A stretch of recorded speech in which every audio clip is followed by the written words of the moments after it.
নমস্কার। যুক্তি তর্ক সঙ্গে অর্কয়ে আপনাদের স্বাগত। আপনাদের সঙ্গে আমি অর্কপ্রভ সরকার।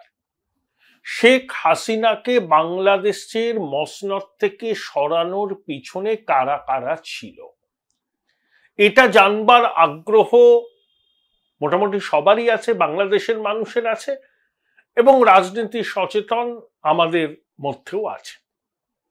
অনেকগুলো নাম ঘোরাফেরা করছে। এটা কি প্রকৃত গণ অভ্যুত্থান, নাকি এর পিছনে ডিপ স্টেটের প্রত্যক্ষ ভূমিকা ছিল? দেখুন, ইউনূস যখন আমেরিকা গেলেন রাষ্ট্রপুঞ্জের সাধারণ সভায় যোগ দিতে, তিনি বাইডেনের সঙ্গে দেখা করেছিলেন, জড়িয়ে ধরেছিলেন বাইডেনকে। তারপর ক্লিন্টন ইনিশিয়েটিভের সভায় গিয়ে আচমকা বলে বসলেন যে আমি এমন একজনের সঙ্গে আপনাদের আলাপ করিয়ে দেব, তাকে আপনারা চেনেন না, পর্দার আড়ালে থাকতে ভালোবাসেন। তিনি হচ্ছেন মাহফুজ আলম। তিনি নাকি মাস্টার মাইন্ড এই অভ্যুত্থানে। তো ইউনূসের এই কথা বলার পর বাংলাদেশের মাটিতে তীব্র প্রতিক্রিয়া হয়। নাহিদ ইসলাম, যিনি এখন উপদেষ্টা, তিনি সংবাদ মাধ্যমকে বলেন যে আমরা ইউনূস সাহেবের এই মতের সঙ্গে একেবারেই সহমত নই। মাহফুজ আলম ছাড়াও আরো অনেকে আছেন যারা এই অভ্যুত্থানের সঙ্গে যুক্ত। এমনকি বহু বেসরকারি বিশ্ববিদ্যালয়ের ছাত্রছাত্রীরাও এর সঙ্গে যুক্ত ছিলেন। তারপরে অনেকে কৃতিত্ব দাবি করেছে, হিজবুত তাহরির করেছে, জামাত করেছে, বিএনপির ছাত্র সংগঠন করেছে, বিএনপি করেছে। বিএনপি বলেছে ধরুন যদি 1000 জনের মৃত্যু ঘটে তার মধ্যে 400 জন নাকি বিএনপির কর্মী সমর্থক। অর্থাৎ কৃতিত্ব নেওয়ার জন্য কার্যত মারামারি চলছে। ইতিমধ্যে টাইম ম্যাগাজিন এই নাহিদ ইসলামকে তরুণ রাজনীতিবিদ যারা খুব ইনফ্লুয়েন্সিয়াল এরকম একটা তালিকা বার করেছে। 100 জনের মধ্যে নাহিদ ইসলামের নাম আছে। এবার আসুন এই মাহফুজ আলম, এই ছেলেটিকে বছর 30-এর বয়স, মাদ্রাসা শিক্ষায় শিক্ষিত, তারপরে ঢাকা বিশ্ববিদ্যালয় থেকে আইন নিয়ে পড়াশোনা করেন, লেখালেখি করার অভ্যাস আছে, অনুবাদ সাহিত্যে তার পারদর্শিতা আছে এবং বিভিন্ন সেমিনার সিম্পোজিয়ামে তিনি বক্তব্য রাখেন। তিনি যে হিজবুত তাহরিরের সদস্য এটা মাহফুজ মানতে চাননি। তার বক্তব্য তিনি এমন একজনের আদর্শে অনুপ্রাণিত, তার নাম হচ্ছে ফরহাদ মাজহার। খুব ইন্টারেস্টিং এই ভদ্রলোক। কে এই ফরহাদ মাজহার? আমি একটা লেখা থেকে আপনাদের পড়ে শোনাচ্ছি। ফরহাদ মাজহার কে, কি তার পরিচয়? চিরদিনই মূল স্রোতে বিপরীতে সাঁতার কেটেছেন ফরহাদ মাজহার। ঢাকা বিশ্ববিদ্যালয়ে অধ্যয়নকালে যুক্ত হয়েছিলেন বাম রাজনীতির সাথে, আর 70 দশকের শুরুতে ভারতের নকশাল আন্দোলনে অনুপ্রাণিত হয়ে সিরাজ শিকদারের নেতৃত্বে যুক্ত হয়েছিলেন বাংলাদেশের সর্বহারার বিপ্লবে। এরপর আমেরিকাতে প্রায় 1 দশক স্বেচ্ছা নির্বাসন শেষে দেশে ফিরে এসে মাওবাদী দলগুলোকে এক করার উদ্দেশ্যে গঠন করেছিলেন ঐক্য প্রক্রিয়া। কিন্তু বাংলাদেশে সমাজতন্ত্রীদের ঐক্য স্বপ্নই থেকে গেছে। ফরহাদ মাজহারের সমাজতন্ত্রের প্রতি মোহভঙ্গ ঘটেছে। এবার আসুন, ফরহাদ মাজহার এখন দলীয় রাজনীতির সাথে জড়িত না থাকলেও তিনি বরাবরের মতোই রাজনীতির আঙিনাতেই আছেন।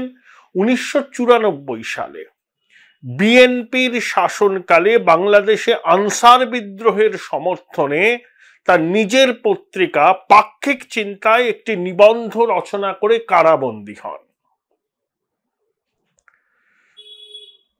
তিনি আনসার বিদ্রোহে শ্রেণী সংগ্রামের মৌলিক উপাদানগুলো লক্ষ্য করেছিলেন। আন্তর্জাতিক চাপে ফরহাদ মাজহারকে দ্রুত মুক্তি দিতে বাধ্য হয় বাংলাদেশ সরকার। বিএনপির ডান ঘেঁষা রাজনীতির তীব্র সমালোচক, আর গণতান্ত্রিক আন্দোলনের নামে আওয়ামী লীগের সাথে জামাতে ইসলামীর আঁতাতকে কচুকাটা করেছেন। ভদ্রলোক অনেক ঘাটে জল খেয়ে এখন ইসলামী বিপ্লবের স্বপ্ন দেখছেন। মার্কিন মুলুকে 1 দশকেরও বেশি সময় তিনি ছিলেন, কিন্তু মার্কিন সাম্রাজ্যবাদ বিরোধী আস্ফালন তার কমেনি। বাম রাজনীতির সুবাদে সাম্রাজ্যবাদ বিরোধীদের তাত্ত্বিক জ্ঞানের অভাব নেই তার। এই ভদ্রলোকের সাম্রাজ্যবাদ বিরোধী আস্ফালন এতটাই প্রকট যে উচ্চ ফলনশীল ধান বীজ কিংবা বাংলাদেশে বার্ড ফ্লুর বিস্তারকেও ডোনার কান্ট্রিগুলো চক্রান্ত বলে মনে করতেন তিনি। বাংলাদেশের ধর্মীয় মৌলবাদের বিস্তার রোধে যে মুহূর্তে খুব জরুরি ভূমিকা নেওয়া উচিত ছিল ফরহাদ বাজাহারের, তখন তিনি মাদ্রাসার এতিম ছাত্রদের নিয়ে স্বপ্ন দেখেছেন মার্কিন আগ্রাসন প্রতিরোধ করার। যে ব্যক্তি নারী মুক্তির জন্য একসময় কথা বলতেন, তিনি সম্পদে নারীর সমান অধিকারের দানকে উস্কানিমূলক প্রচার করেন। এখন বাংলাদেশে ইসলামী শাসন প্রবর্তন করতে চান, এবং সবথেকে বড় কথা, ধর্মনিরপেক্ষদের মাঝে এই ভদ্রলোক কি বলেন জানেন? ধর্মনিরপেক্ষ হলো গলার সাপকে ফুলের মালা বলা, একই কথা। অর্থাৎ তিনি এখন বাংলাদেশে ইসলামী বিপ্লবের স্বপ্ন দেখছেন। একসময় আগুনখোর বামপন্থী বিপ্লবী আমাদের দেশের অতি বাম দলগুলোর কিছু নেতার সঙ্গে তার পরিচয় আছে। একসময় তিনি আসতেন এখানে, ঘনিষ্ঠ মহলে বিপ্লবের স্বপ্ন ফিরি করতেন। ওই সময় তার মনে হতো বিপ্লব স্পন্দিত বুকে তিনি মাও, তিনি লেনিন। অনেক ঘাটে জল খেয়ে এখন তিনি কট্টর মৌলবাদী। তার চেতনায় শুধু ইসলাম, ধর্মনিরপেক্ষতাকে তিনি বলেন যে গলার সাপ ঝুলিয়ে তাকে চুমু খাওয়ার মতো বাজে ঘটনা। মেয়েদের সমান অধিকার, কাজের অধিকার, সম্পত্তির তাদের সমান অধিকারের বিরোধী তিনি, এমনকি ওয়াজ মাহফিলের সরব সমর্থক এই ভদ্রলোক। এই হচ্ছে মাহফুজ আলমের গুরু। এর আদর্শে মাহফুজ নাকি খুব অনুপ্রাণিত হয়। বুঝতে পারছেন এই ছেলেটির কিরকম গোলমেলে রাজনৈতিক অবস্থান? বামপন্থী থেকে ইসলামী মৌলবাদী যে ভদ্রলোক হতে পারেন, তার নিজের অবস্থান কতটা নড়বড়ে এর থেকে এটা প্রমাণিত হয়। এই যে বাইডেনকে আলিঙ্গন করেছিলেন না ইউনুস, সেটাও এই ভদ্রলোকের অপছন্দ। তার বক্তব্য, কূটনৈতিক শিষ্টাচারে আপনি হাত মেলাতে পারেন, কিন্তু প্যালেস্টাইনের রক্ত লেগে আছে বাইডেনের হাতে, তাকে কিভাবে ইউনুস একজন মুসলমান হয়ে আলিঙ্গন করে? বুঝুন ঠেলা। এরা হচ্ছে এই অভ্যুত্থানের বিষয়ে কারিগর। আরো অনেক আছে, যেমন ব্রিগেডিয়ার সাখাওয়াত হাটেও হাঁড়ি ভেঙে দিয়েছিলেন। তিনি কিন্তু হাসিনা জমানার বিরোধিতা করতেন, সরব হতেন। তাকে স্বরাষ্ট্র মন্ত্রকের উপদেষ্টা করা হয়। যারা মারা গিয়েছিলেন তাদের দেহের ময়না তদন্তের পর অনেক চমকপ্রদ তথ্য সামনে আসে। দেখা যায় অনেকের দেহে যে বুলেট মিলেছে, সেই বুলেট ন্যাটো বাহিনী ব্যবহার করা বুলেট। বাংলাদেশের পুলিশ তো ন্যাটো বাহিনী ব্যবহার করা বুলেট ব্যবহার করে না। তাহলে পুলিশের বেশে দুষ্কৃতী ছিল, বা যারা আন্দোলন করছিল তাদের মধ্যে দুষ্কৃতীরা ছিল। তাহলে ন্যাটো বাহিনীর বুলেট তিনি কোথায় পেলেন? তার এই দাবি ঘিরে বাংলাদেশে চাঞ্চল্য ছড়িয়ে পড়ে। তাকে কিন্তু পদ থেকে সরিয়ে দেওয়া হয়েছে। অর্থাৎ চক্রান্তটা তিনি ফাঁস করে দিয়েছিলেন। পশ্চিমী সংবাদ মাধ্যমের কয়েকটি রিপোর্ট বলছে আমেরিকা দীর্ঘদিন ধরে কলকাঠি নাড়ছে। হাসিনাকে সরানোর পরিকল্পনা শুরু হয়েছিল 2019 সাল থেকে। Join Indian Institute of Hotel Management now. Right choice, right decision. বিভিন্ন এনজিও বাংলাদেশে কাজ করে, তারা বিভিন্ন রকম ভাবে বিভিন্ন প্রতিষ্ঠান ব্যক্তিকে ফান্ড করে যাতে পশ্চিমের লিবারাল ডেমোক্রেসি, গণতন্ত্র এইসব বিষয় নিয়ে তারা মানুষকে সচেতন করতে পারে। কিন্তু তলায় তলায় হাসিনাকে সরানোর চক্রান্ত করেছিল বিদেশি শক্তি। এটাই কিন্তু ব্রিটিশ সংবাদ মাধ্যমের একটা অংশের দাবি। তারা কিন্তু তথ্য প্রমাণ তুলে দিয়ে প্রতিবেদন তৈরি করেছেন। এখন দেখুন, বিবাদের মূলে ছিল সেন্ট মার্টিন দ্বীপ। সেন্ট মার্টিন দ্বীপে আমেরিকা তাদের নৌঘাঁটি করতে চায়।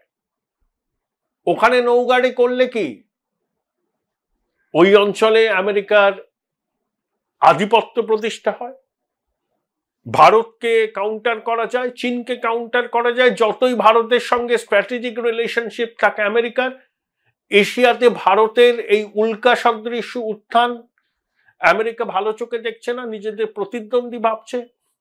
আমেরিকা চায় বাংলাদেশে একটা কট্টর ভারত বিরোধী সরকার হোক, চায়।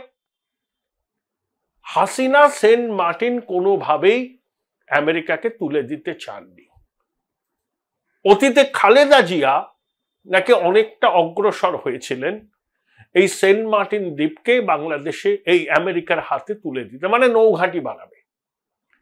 কিন্তু আওয়ামী লীগ সেই বিষয়টা নিয়ে প্রচন্ড সরবয়, রাস্তায় নেমে প্রতিবাদ করে এবং খালেদা জিয়া নির্বাচনে হেরে যান। তাই খালেদা জিয়াকে সামনে রেখে আমেরিকার স্বপ্ন পূরণ হয়নি। আর হাসিনা প্রথম থেকেই অনড় ছিলেন যে সেন্ট মার্টিন দ্বীপ তিনি আমেরিকার হাতে তুলে দেবেন না। আমেরিকা চাপ সৃষ্টি করেছে, হুমকি দিয়েছে, ধমকেছে, বাংলাদেশের নির্বাচনে তারা নজরদারি করেছে, অনেক সেনাকর্তা, রাজনৈতিক ব্যক্তিত্বের ভিসা বাতিল করেছে। কিন্তু হাসিনা কখনোই সেন্ট মার্টিন দ্বীপকে আমেরিকার হাতে তুলে দিতে চায়নি। আর ইউনুস হচ্ছে আমেরিকার কেনা গোলাম।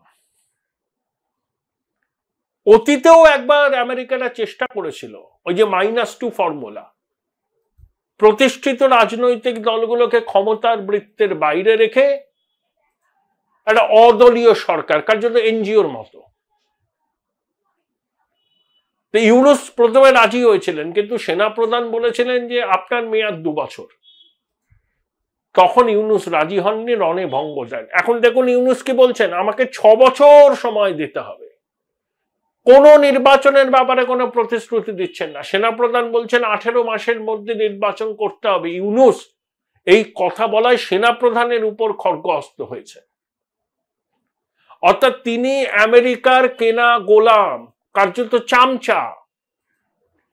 আমেরিকার স্বার্থ সিদ্ধি করা হচ্ছে তার লক্ষ্য, এবং হাসিনাকে সরানোর পিছনে অন্যতম চক্রী হচ্ছেন এই মোহাম্মদ ইউনুস।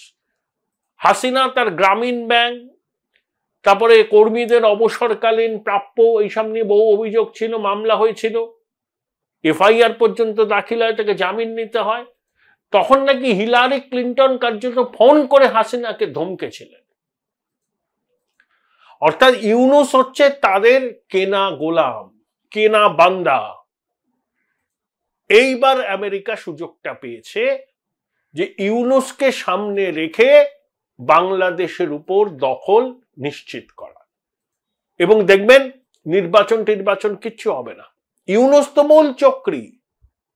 ইউনুস 6 বছরই থাকবার মরিয়া চেষ্টা করবে এবং সময় সুযোগ মতো সেন্ট মার্টিন দ্বীপ আমেরিকার হাতে তুলে দেবে যাতে তারা ঘাঁটি বানাতে পারে। চায়নাও এটা চেয়েছিল, কিন্তু চায়নাকেও হাসিনা দেননি।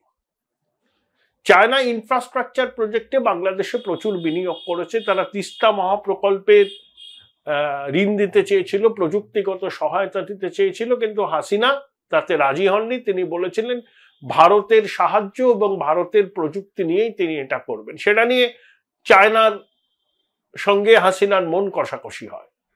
অভ্যুত্থানের 2-1 মাস আগে তিনি চায়না গিয়েছিলেন, নির্ধারিত সফর শেষ হওয়ার একদিন আগেই তিনি ফিরে আসেন। তাহলে চায়নার সঙ্গে তার বিরোধ, সেটা অর্থনৈতিক কারণে। আবার প্রচুর চীনের বিনিয়োগ আছে বাংলাদেশে। আওয়ামী লীগের মধ্যে অনেক চীনপন্থী ছিলেন, কিন্তু হাসিনা মূলত ভারতপন্থী ছিলেন। তিনি ভারতকে বন্ধু দেশ বলে মনে করতেন। আর আমেরিকা হাসিনার প্রতি খড়গহস্ত ছিল, কারণ 2009 থেকে 2024 অগাস্ট পর্যন্ত আমেরিকা বারবার বলা সত্ত্বেও হাসিনা সেন্ট মার্টিন দ্বীপে আমেরিকার ঘাঁটি করতে দেননি। সংঘপ্রধান মোহন ভাগবত বিজয়া দশমীতে কি বলেছিলেন? ডিপ স্টেট অ্যাক্টর, মার্কসিস্ট ইডিওলগ, এরা সবাই ছিলেন হাসিনার উৎখাতের পিছনে। তিনি ডিপ স্টেট অ্যাক্টর বলতে কারোর নাম বলেননি, মার্কসিস্ট ইডিওলগ বলতেও কারোর নাম বলেননি। যে ষড়যন্ত্র ব্রিটিশ সংবাদ মাধ্যমের একাংশ দাবি করছে 2019 সাল থেকে স্বেচ্ছাসেবী সংগঠনের ডোনেশনের মাধ্যমে আমেরিকা শুরু করেছিল, সেটা সাফল্য পেল 2024 অগাস্ট মাসে। সেই দেখছেন না, ইউনুসকে নিয়ে কি মাতামাতি আমেরিকায়, ভীষণ মাতামাতি। অর্থাৎ আমেরিকা তাদের নিজেদের স্বার্থ এবার সুরক্ষিত রাখবে পারবে, তাদের স্বার্থ সিদ্ধি হবে।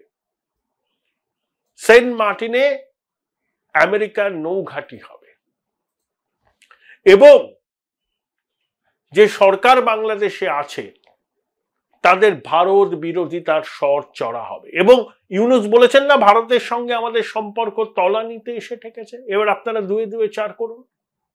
এই ফরাদ মাজাহার এককালে আগুনখোর বিপ্লবী, মার্ক্সবাদী, নকশাল আন্দোলনে উদ্বুদ্ধ হয়ে বাংলাদেশেও ওই একই আন্দোলন করতে চেয়েছিলেন, বিফল মনোরথ হয়ে 10 বছর আমেরিকায় থেকেছিলেন, কিন্তু তার চেতনায় বিপ্লবের আগুন কখনো মরেনি।